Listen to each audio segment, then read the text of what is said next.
Now, it's my pleasure to introduce the next governor for the state of Nebraska, Chuck Hassebrook.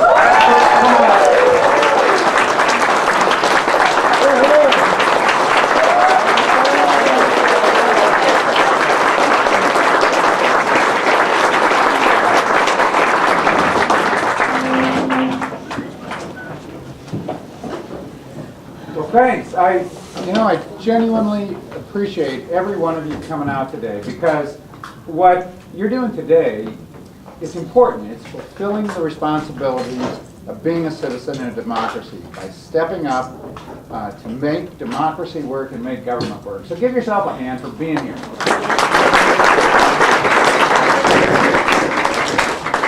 Whatever's wrong with our government, the best cure is an engaged citizenry. So I really appreciate you coming out. I also want to say thanks for all of you who've stepped up in my campaign. I have to tell you, we have 2,000 volunteers representing every one of Nebraska's 93 counties. And nowhere do we have more than in Lancaster County. And I want to thank you for that. That's huge, because we're going to run a ground game this fall, the likes of which this state has never seen. And it's going to make all the difference in the world. Thank you, sir.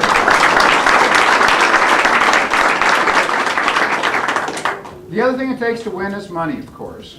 And at this point, well, we're going to file a report for the period ending June 17th. And in that report, we will show that we've raised more money than any Democrat has raised in the entire election cycle since Ben Nelson ran for re-election. And I want to say thank you for that. Now, these are not things I've done. These are things we've done. And so thank you for all of your help in enabling us to build the strongest Democratic campaign for governor in 2 decades. And congratulate yourself.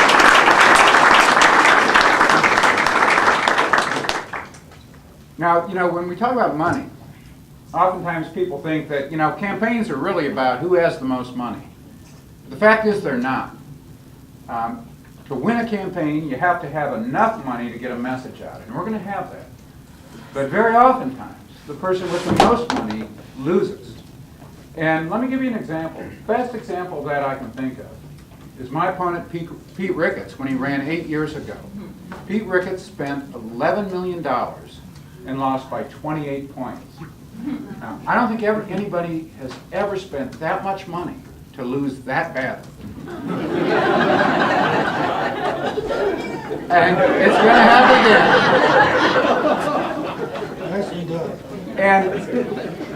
And to some extent that was a reflection of the fact that people resented the effort to buy the race. And you're starting to see that happen all over again as I travel this state and listen to the reaction to the Republican primary. Not just the amount of money, but the way it was conducted, with negative ads where the attacker is hiding behind these shadowy groups that won't reveal their donors. And that's why we released and we challenged Pete Ricketts to sign with us a Nebraska Clean Campaign Pact. And I want to tell you about that, because it wasn't saying that we would never criticize our opponent, of course, because you have to have a constructive debate where candidates point out their differences, but it has to be constructive. And so we had 3 elements to that. We had a limit on spending at $3 million for the general election cycle. We said that we would actively discourage outside groups from coming in, and if one did, to advertise to our benefit, we would take a reduction in our campaign spending lid by the amount they spent.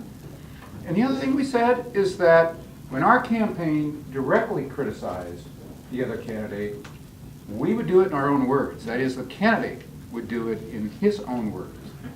Because that's kind of the Nebraska way. I mean, the way I was raised is you have the courage of your convictions. And if you got something to say to someone, or you have something to say about someone, you say it to their face, you say it yourself. You don't hide behind some nameless, faceless announcer or some shadowy group with hidden donors. And so we put that challenge out to Pete Ricketts. He, of course, rejected it within hours. But we're going to keep taking that issue to the people of Nebraska and making the case.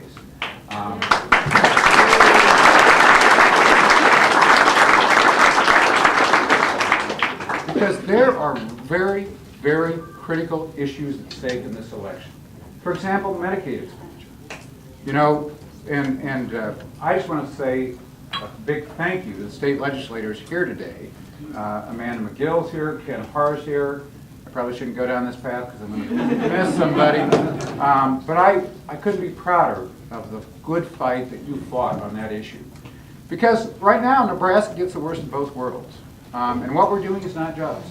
You know, I was in Humphrey a while back, about 9 miles from where I grew up, and I stopped to buy gas. And the woman behind the cash register told me her story. She said, you know, my husband and I have 4 children. He works full-time every day. He makes $8 an hour.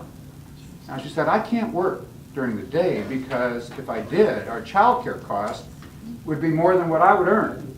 So she worked 7 nights a week in that gas station. And she also made $7 an hour. And they can't afford health insurance. They're the ones who would benefit from Medicaid expansion.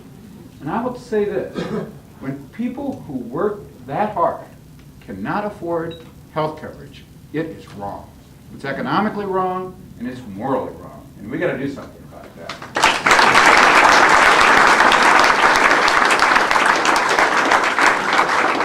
And you know, we say in Nebraska that we believe in work. We want to reward work. Well, you know what the truth is? That if they were unemployed, they'd get Medicaid because they have kids. But because they have stepped up to contribute by taking a low-wage job, they lose their coverage. And you know, we should never penalize people for working by taking away their health care coverage, and the way to fix that is to expand Medicaid. Because our working poor are the ones who most lose by the refusal to expand Medicaid. And I'll tell you the second group of Nebraskans who lose most by a refusal to expand Medicaid, it's every one of us who buys private health insurance. Because we pay twice. We pay federal taxes to expand Medicaid in New York and California and Iowa and Kentucky. And then we pay a second time. We pay a Dave Heineman, Pete Ricketts surcharge on our insurance premiums to cover the cost of our working poor having to get their health care in the emergency room. And they can't pay for it. Somebody does. Somebody has to. And it ends up being those with us who have coverage. So we pay twice. And I'll tell you, this fight's not over. This fight is not over. But next year, when we come back, one thing's going to be different. We're going to have a governor twisting arms to get people to vote for Medicaid expansion instead of one twisting arms and making threats to keep people voting against Medicaid expansion.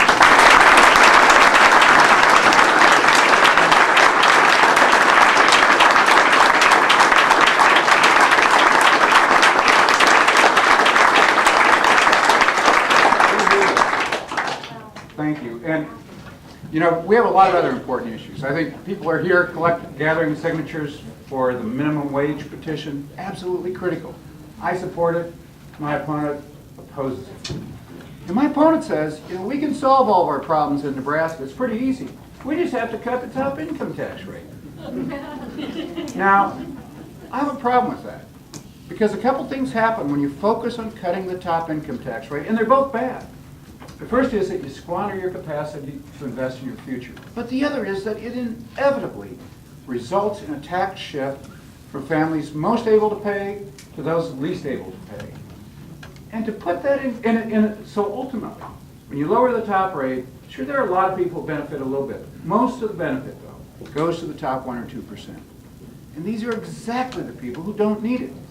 To put it in context, 50 years ago, the average CEO in America made 20 times the average worker. Today, the average CEO in America makes 275 times the average worker. At McDonald's, the CEO makes 1,200 times the average worker. Now, that's not to say they don't care about their workers, because they run a hotline to help their workers sign up for food stamps. If there was ever a fact that made the case for raising the minimum wage, that's it. And I'll tell you one other thing. When I'm governor, I am not going to stand for shifting taxes off those CEOs onto the working families that are on the losing end of the widest gap in earnings in the history of America. I just won't stand for it.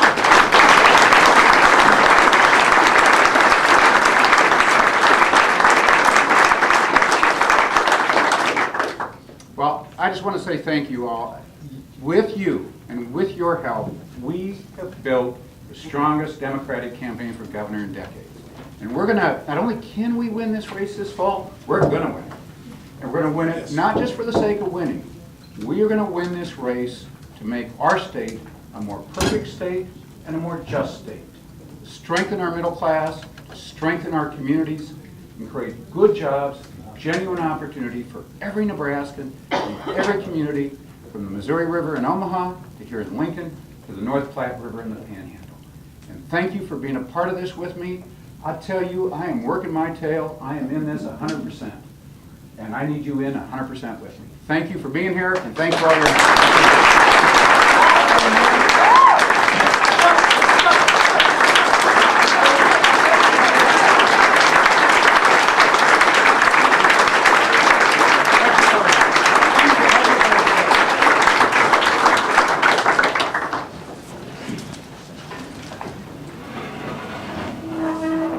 I don't know about you guys, but I'm excited because we have some very, very, very qualified candidates.